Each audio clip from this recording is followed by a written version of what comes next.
Instagram, YouTube, Twitter, and all those other places where you can find us on social media. It's Saturday afternoon, 1 o'clock, and boy, the hours are counting down now to a big game between the University of Georgia and TCU for the national championship at SoFi Stadium in Los Angeles. It'll be tomorrow night as we record this program on Monday night at 7:30 p.m. And we have joining us today Coach Mark Taylor. Now, Coach Mark Taylor, he's the owner of Spped Sports out of Middle Georgia. And Coach, I'll let you talk a little bit about what you guys do. But people out here in the world may say, "Well, Coach Taylor, I've heard of Coach Taylor."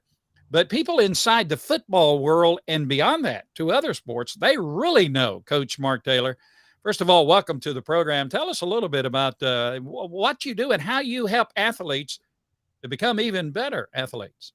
Yeah, so glad to be on your podcast today, man. Love it and everything. Love everything you do, and how we're promoting Georgia and the excitement that's going around Athens and all the Dog Nation right now. And yeah, just a little bit about what we do at Spped Sports. Comes from a long history going all the way back to my days in the mid '80s of playing there at Georgia, and then coming back here to Middle Georgia and teaching and coaching at Northside High School and Warner Robins High School, and then eventually getting into speed training full time. As a result of one of my football players, I was coaching at Warner Robins High School, Willie Reed, in 2001. He was Georgia High School Player of the Year that went to Florida State when Mark Richt was recruiting him. And he went to Florida State, and Rick came to Georgia, and they missed each other. And I remember talking to Rick up there plenty of times. He's like, "Coach, Willie would have been my running back here." But he ended up going down to Florida State, broke Deion's records down there with the NFL Combine in 2006, ran a 4.34 in his 40, had the fifth fastest time, and started doing his interviews and talked about training with me, and my phone blew up. I had every university calling me, want me to come do some speed training sessions. And so I retired after 15 years of doing teaching and coaching to do this full time. So this is my 30th year, 15 years of doing this with my 15 years of that. And I've had 284 of my kids sign scholarships and 28 to the NFL. So I'm passionate about what I do. I've got kids all over the SEC, all over the NFL, ACC, kids playing everywhere and things. And just love seeing these kids come out and work and then seeing their payday, like my guy Dylan Fairchild that I got when he was a junior in high school. And I'll never forget, man, taking him on his recruiting trip his junior year to South Carolina when Muschamp was still there as the coach. Right. And of course, they offered him that day, and he was sitting in the stands. I remember he said, "Coach, do you think I'm good enough to play at this level?" And I said, "Well, let's think, man. You're squatting almost 700 pounds. You're benching almost 500 pounds. You're a state champion in wrestling. You're going to be fine." And then later on that year, Georgia contacted me to bring him and Vic Burley up on a Wednesday night to a practice, and Kirby offered both of them that night, and I was there and a part of that. And then he later on did get an offer from everybody, and he's a redshirt freshman at Georgia. Got him a national championship ring last year and a SEC championship ring this year, and fixing to get him a second national championship ring this year. Hey, yeah, that'll be great. That's what we're counting on. You got to get a bigger jewelry box. There you go. We have Coach Mark Taylor with us from Spped Sports. Now, talk about a little bit about some of the current Bulldogs that are on the current roster that you have worked with. Now, you have some very unique ways of training these guys, of getting them stronger, getting them faster, getting them ready to play at a high level in college football. Talk about some of the guys that are currently involved with the Bulldogs that you've kind of helped train, and how do you go about your business? How do you get these guys to get to the next level when it comes to speed and strength? Yeah. And then, of course, one of my top guys right now, of course, is Dylan Fairchild. I think he's the third strongest guy on the team. He told me the other day he squatted over 700 pounds. And I said, "Well, how much you benching now?" And he said, "Coach, I don't know. I did 454 times the other day." So that's the kind of depth that we've got coming up at Georgia. And things, stuff and all. And of course, Amarius Mims, that's from right here, and everything stuff. He'll be here this summer training. Kieris Jackson, should be with me getting ready for his pro day and things stuff and all. So we do it kind of the old school way. We outwork everybody. I go back to to way back 92 when I started coaching, and I just use a lot of things that Herschel Walker did of going back home and running in a plowed up field and dragging a tractor tire, and things. And that's a lot of what we do. I've got a 40-yard sand pit that we do a lot of resistance training in, an 80-yard field that we pull our tires on, bungees that we do overspeed training in. All of my NFL guys, they have agents, and they sometimes like to send them to some of these, the high name training facilities. And my guys stay about 2 or 3 days, and they say, we're going back to Coach Taylor.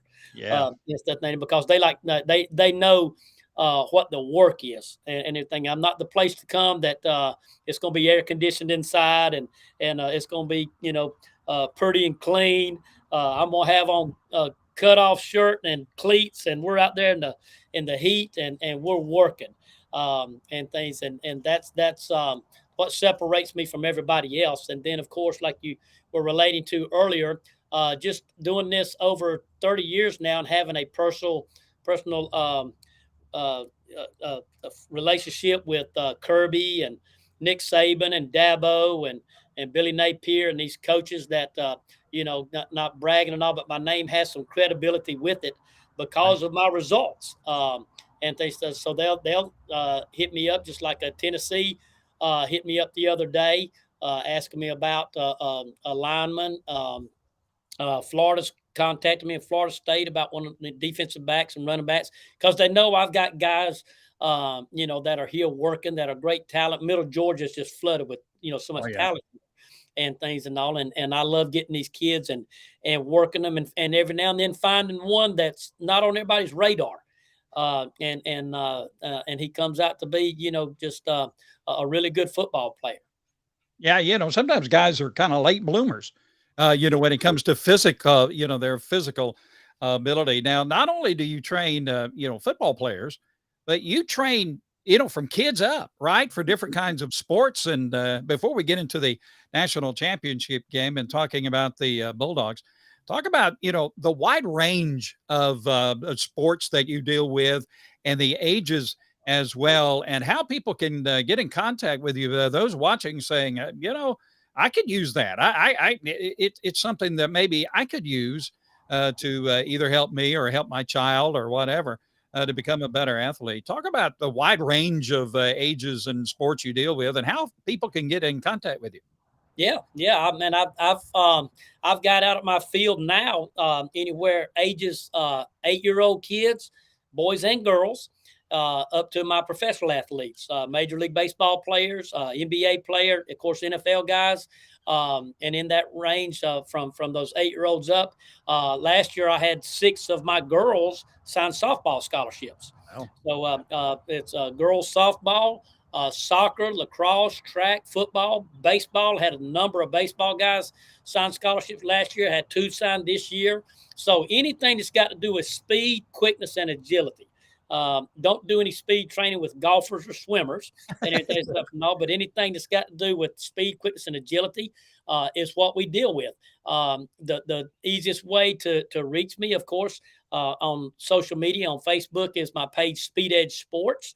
Or you can directly, contact me and everything stuff. And all my phone numbers on there and my contact and email and stuff, things like that. And also, and 99% of probably the kids that I get are word of mouth, where somebody will say, "Hey, you need to go see Coach Taylor," and I've even had a lot of the high school coaches around here will send kids to me. They'll tell them, "Hey, don't play basketball when football's over. Go to Coach Taylor," and things. And also got a real good rapport and reputation and relationship with all the coaches around here, and even up into Atlanta, to Alabama, around Carrollton. I've got kids that come as far from there, and Valdosta, and all ages, boys and girls, and all the sports. So you can always reach me directly, through my phone number of 478-302-7018, or contact me on my page, or email me. Okay, sounds good. Coach Mark Taylor with us from Spped Sports, played for the University of Georgia.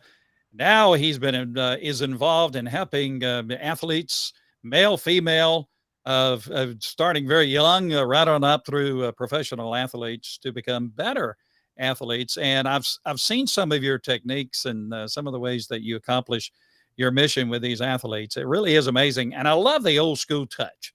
You know, I just get out there, pull that thing through the through the mud or through the sand, and it'll help you to be better. Now, let's talk a little bit about the University of Georgia. Of course, this is part of our countdown to the big game on Monday night, where Georgia will be taking on TCU. Georgia winning that game over Ohio State 42-21. I was talking with you before we went on our program today. I actually, I don't know why, but this morning I was kind of perusing around on the television while I was eating my cereal for breakfast this morning.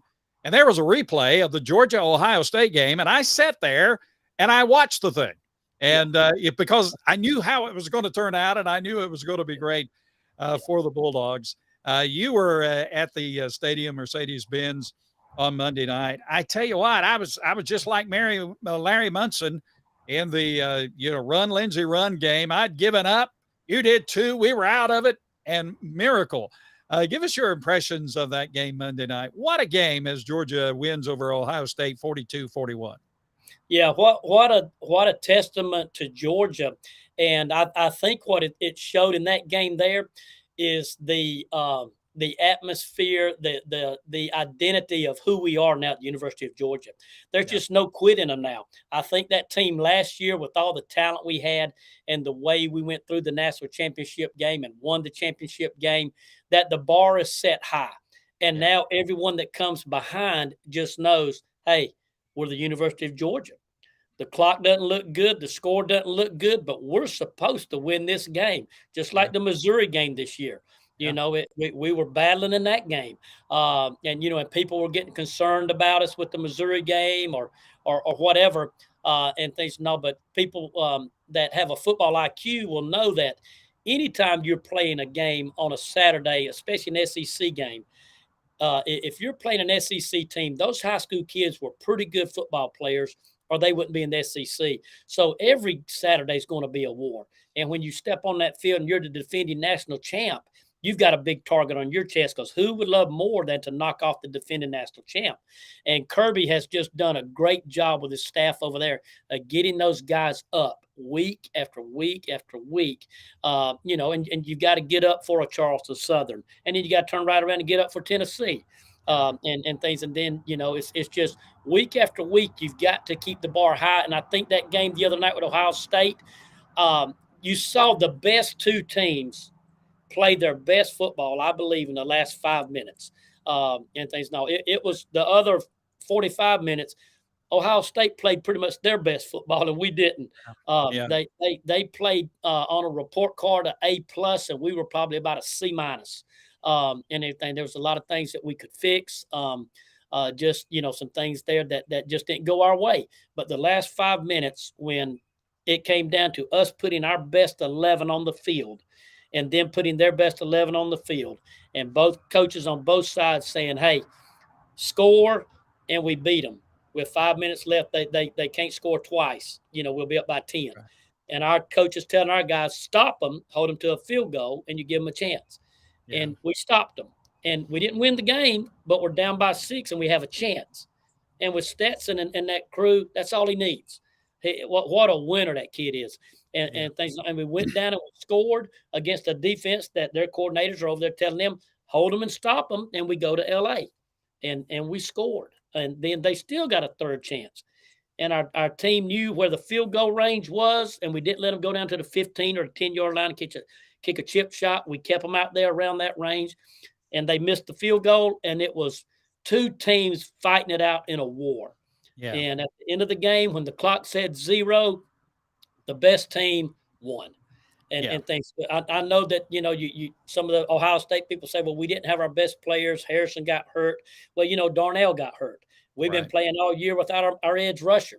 And then Chaz, his backup, he got hurt. So you put your best 11 out there that you have. And both teams are loaded with 5 stars and talent. So next man up. And things, and that's what it was for both teams, and Georgia with their play calling, the speed of Smith, and the throw of Stetson, people just still don't understand and everything. Although Smith was wide open, Stetson could have easily overthrown him. Yeah, he could have panicked. Yeah, Yeah. Smith could have dropped it. We've Right. seen that happen before. So it was great players executing great plays at the opportunity. That's why I tell people I never believe in luck.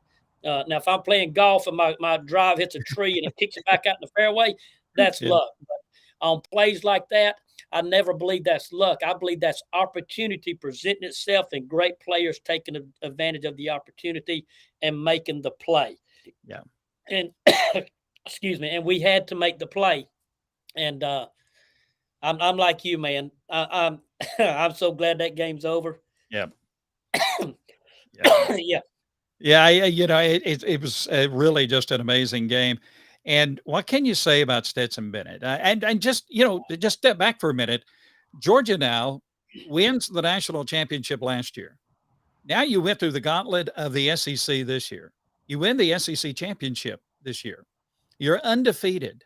The grind of 2 straight seasons in the SEC, playing at the level that Georgia has played. I know Alabama's done that, but I just gotta be honest with you, this Georgia team is just amazing. You lose all of those players from last year's team that, went pro and, yeah, graduated and that kind of thing, and then you reload, and Georgia still plays at that level. It really is a testament to the recruiting that Georgia does, and also it's a testament to the fact that you have a coaching staff that I think is the best coaching staff in America that just works with these guys, prepares them, gets them ready, yeah, and has them positioned to the point where they never think they're out of a football game, that even though they're behind, they still believe in themselves. It really, somebody has said this is the good old days for the yeah. University of Georgia. It really is amazing, isn't it, what Georgia has done over the last 2 seasons? Right. And I've heard Kirby say several times, to the team before and after games of how the media and everyone has doubted this team this year. Right, right. They've even picked us to be beaten and underdogs in so many games. And people with a football IQ are looking at it like the last time I checked, this team is still undefeated. Yeah, And to go through the SEC, which when I talk with NFL agents about my players, they tell me all the time, Coach, it's the NFL, the SEC, and everybody else. yeah, You're playing in the toughest conference in football, and you've been through it 2 years in a row and undefeated. And like you just said, with these players, especially like Stetson, I tell my guys right now that I'm training, don't pay attention to those stars. right. 5 stars, 4 stars, 3 stars.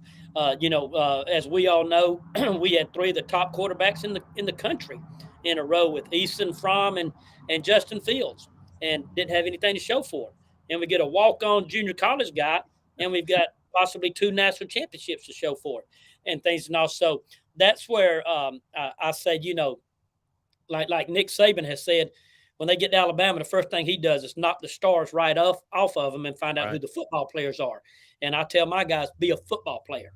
And I think Georgia right now has a bunch of football players Yeah. and things. Now they they may not be all the household names and things that the media likes so much and all. And when I talk with the guys up at Georgia, they tell me that that's the stuff that fuels them, especially Stetson. When him going out there for the Heisman and he finishes, 4th in the Heisman, that kind of stuff fuels him because Yeah. he knows who he is and he knows what he's done. And he was the only guy sitting up there with a national championship, with a conference championship, and two of those other teams didn't even play in the conference championship game and stuff. No, but he thrives off of that stuff, and I think that's why Kirby sticks with him because Kirby looks at his heart and his drive, and the team is bought into him. And I think that's what you see right now with this bunch at Georgia is they are a team. And I remember when I was at Georgia in 84 and 85 and 86, we had the cutoff shirts that we'd wear under our pads that said "Team Me" Yeah. and stuff. And all and that was one thing Coach Dooley was all about was team. And I think Kirby has that mentality and that temperature there in Athens with that group there now. They're a team, and if there's time on the clock, they believe they can win that game. And we've both seen, and the whole Dog Nation has seen when we line up and we do play aggressive on defense with our backs playing man press and coming off that edge, nobody can beat us. Yeah. So from talking with some of the guys this week after the Ohio State game, I think you're going to see a little bit more aggressive Georgia defense and everything because this quarterback at TCU, he's pretty good. Yeah. And in my opinion, he's better than Stroud and things and all. So I think, we'll show up and hopefully play a little bit more man press on the corners, come off that edge a little bit more and shut them down like we did Tennessee and Oregon. Yeah. Coach Mark Taylor with us from Speed Edge Sports. He played for Coach Vince Dooley back in the 80s, and now he does a great job working with athletes to up their game in speed, agility, and in strength as well.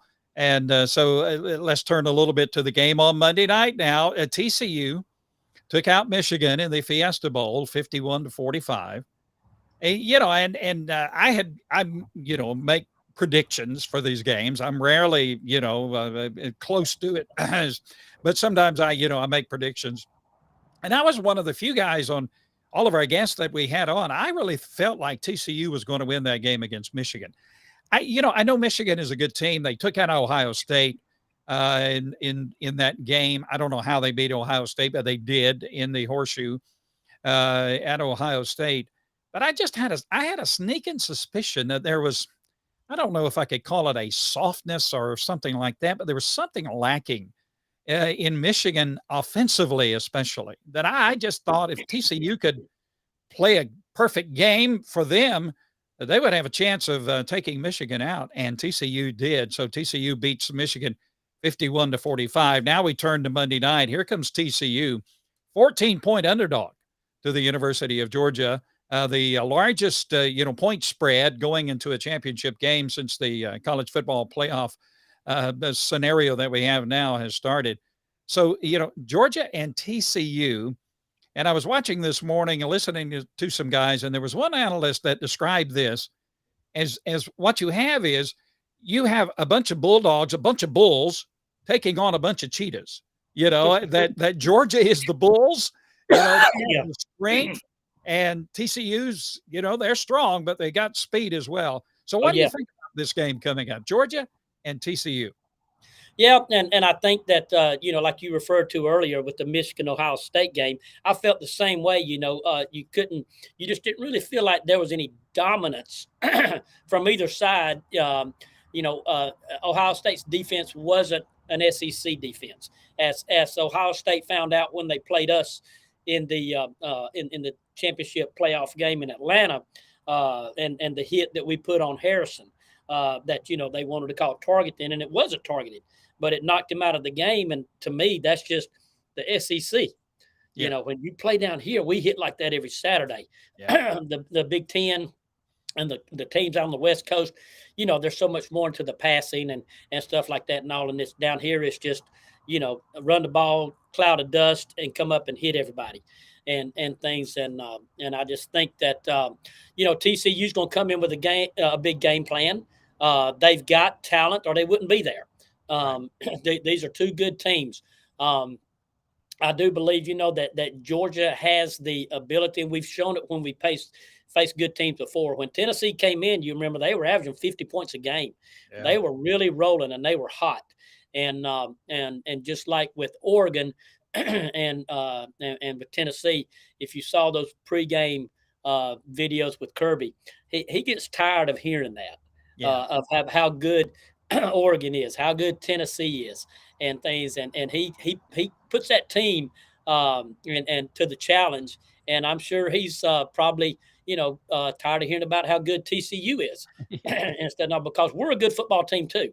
Yeah. But it all comes down into having a good game plan and then implementing it and stuff and all. And so far, Georgia has been able to implement and execute good enough to win every game.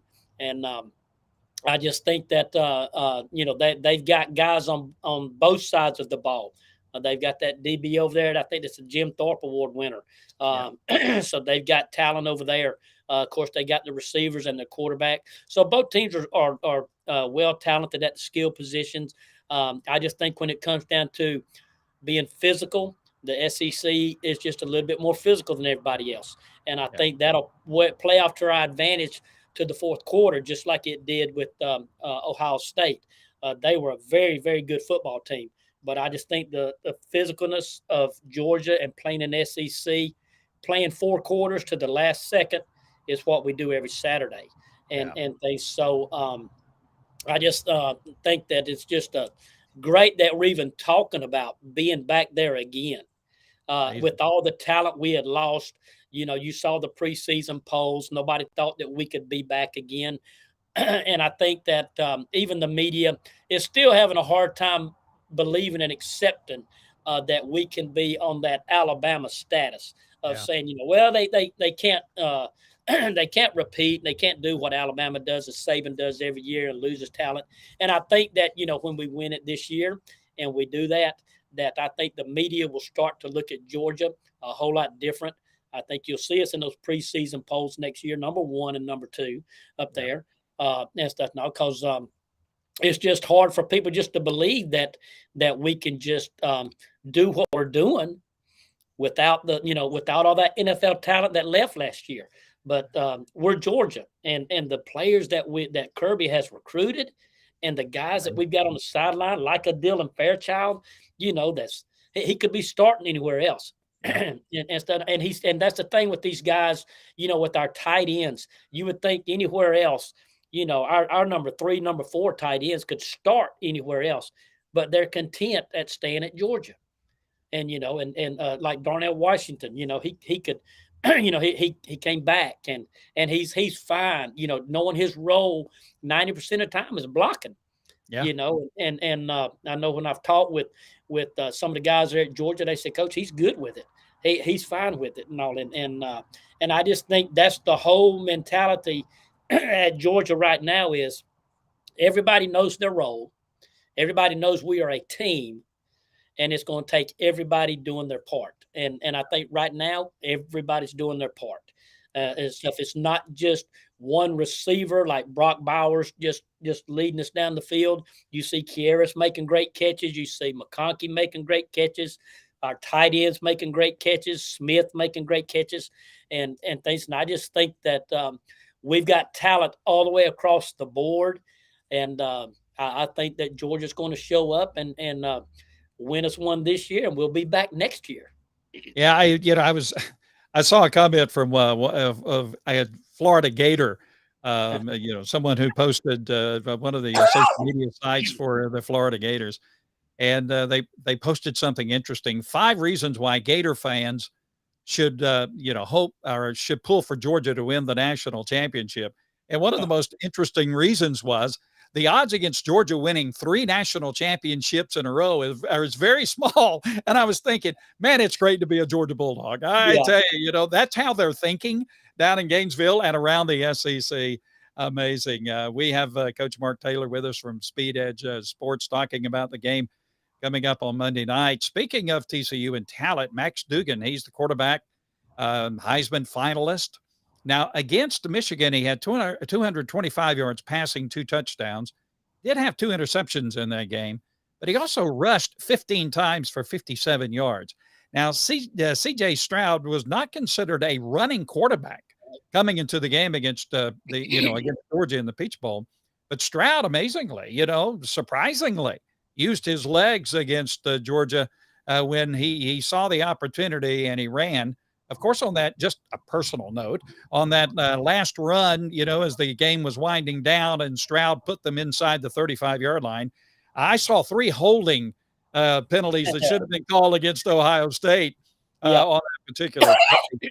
So Max Duggan's a very talented quarterback. He's a Heisman Trophy finalist. He has Quentin Johnston, the wide receiver. He's a big boy, but he's strong. He's fast.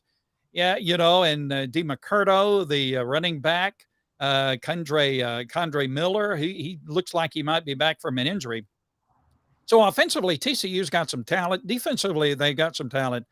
But man, you stack these 2 rosters against each other, it's just there's no contest as far as talent and ability is concerned across the board. Georgia has the edge. So, tell me the scenario you want to see in this game. You want to see Georgia jump out quickly, let's dominate the game, take over the game. Tell me the scenario you want to see, and the scenario you might think will happen in this game on Monday night. Yeah, and a good point that you just brought up then too. Talking about on the paper and how we of course have so much more depth and and talent and how good Stroud looked running the other night. And as we all know, he wasn't a running quarterback. But our rush came in so hard from the edges, and if he got outside, there was no contain, and we made him look more like a running quarterback, Yeah. which I think Georgia will fix and everything stuff. Not if we have one of our safeties spying the quarterback or whatever. Things. No, we'll make sure that doesn't happen. I think that I would love to see the coin toss and us win the coin toss and defer, give it to them, and our defense come out and play aggressive, and them 3 plays and punt, and we go down and like we do all year and everything, and all, and just score, and it just go from there.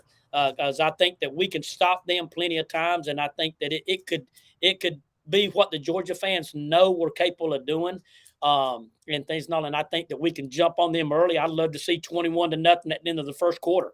Yeah. and things now. But I remember being at Georgia, and I can remember like as many of the guys that we follow each other, keep up with each other on Facebook, that was at Georgia during those days.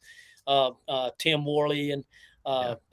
all those guys, man, James Jackson, John Thomas, and Holton, and all those guys stuff that we talk about. We remember Coach Dooley always saying, all that stuff that you read is ink on paper. Remember saying ink on paper. And if Yeah. they said you still got to play the game. And Right. if you remember that in '85 when we were ranked 13th and Florida was number 1, and Right. of course the ink on paper, we didn't have a chance, and we beat them 24-3. So on paper, yes, we look like we should dominate, but we still got to play the game. And they saw we got to protect the football, execute our plays well. Stetson's got to be on his game. Defense has got to play aggressive, and if we do those things, it shouldn't even be a contest because we're just that much more talented. And things. Now they do have talent, no doubt, but Georgia is just a special team right now, and things, and not taking anything away from TCU or Ohio State. It's just a matter of fact that comparing Olympic runners, Justin Gatlin was an Olympic sprinter, very fast, but he could never beat Usain Bolt. Yeah. Anything, he was just a little faster. And right now, Georgia is just a little bit better than most of your teams. And I think that they'll show up, they'll be ready. I think that game Saturday night kind of woke them up and scared them a little bit. All Yeah. the Yeah. guys I talked to, they even told me, said, Coach, yeah, we were on the sideline and we were looking at the clock and we were looking at the scoreboard, and it didn't look good, Yeah. and things, and but they never quit. And things, and when they saw that there was still time on the clock, we went out there and we did that. And I don't think those guys want to be in that position again. I don't, I I think don't want to be in that position again either, yeah, Coach. I think we're going to come off that football firing and stuff and all, and go down and score, and let's put these guys away where we're not playing and hoping they miss a field goal at the end of the game with no time left that could beat us and we can't do nothing about it. Go ahead and seal and secure the game early, Yeah. and things. And I think that that's the mentality that Georgia's going to have. We're going to be coming with speed off the edges. We're going to be playing aggressive defense on the corners. Offense is going to be. I think that offensive line is right now ready to put on the helmets right now, and like a Jimmy Holton, and come and put them in the dirt every play.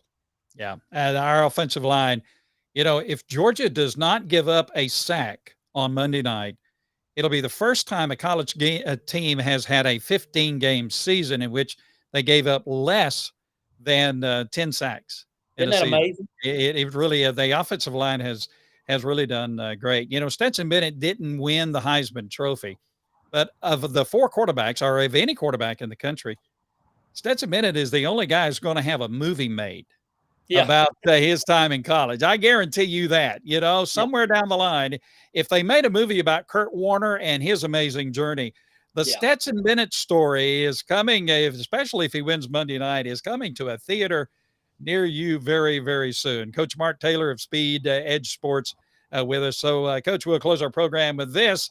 All right, now give me your score, give me your prediction for the game on Monday night. What do you have?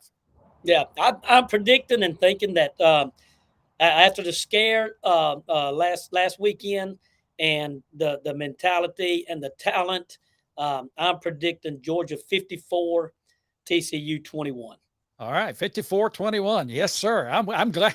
I hope it's like 31-0 at halftime or something. I mean, yeah, just for my own Yeah, all that sanity in my easy on heart. us, wouldn't it? Yeah, absolutely, with Georgia Yeah. winning indeed. But Coach Mark Taylor has been with us.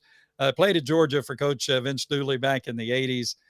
He now has a Speed Edge Sports.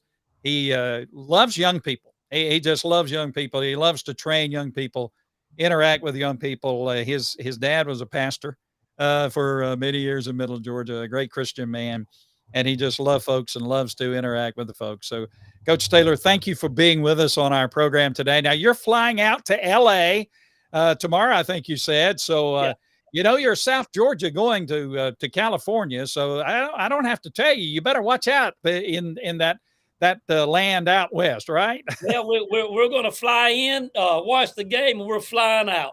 I don't have a desire to stay out there too long. And I got everything. I prefer the South and the Southern living myself. I got you. All right. Dogs on Demand, of course, brought to you by Southeast Mortgage, the official home loan lenders of the Georgia Bulldogs. And we appreciate their support all during this year. Well, Coach Mark Taylor has been with us on our program. This is part of our countdown to the big game on Monday night. Coach Taylor, thank you for being with us, and go Thank Dogs, you. right? Yes, sir. Go Dogs, and thank you. Honored to be here, and always excited and love what you do, and just love the atmosphere of the whole Dog Nation down here, and the direction Kirby's got us going. And I know, speaking on behalf of so many of us former Georgia guys and stuff like that too, man, we love it and things. Now, just seeing Georgia and just hearing us in the talk of the national championship every year and things, man. We're not going nowhere. Georgia's going to be around for a long time. Yes, sir. All right, Coach. Be safe out in LA and bring back a victory for us, okay? Yes, sir. Thank you. Go Dogs. Go Dogs.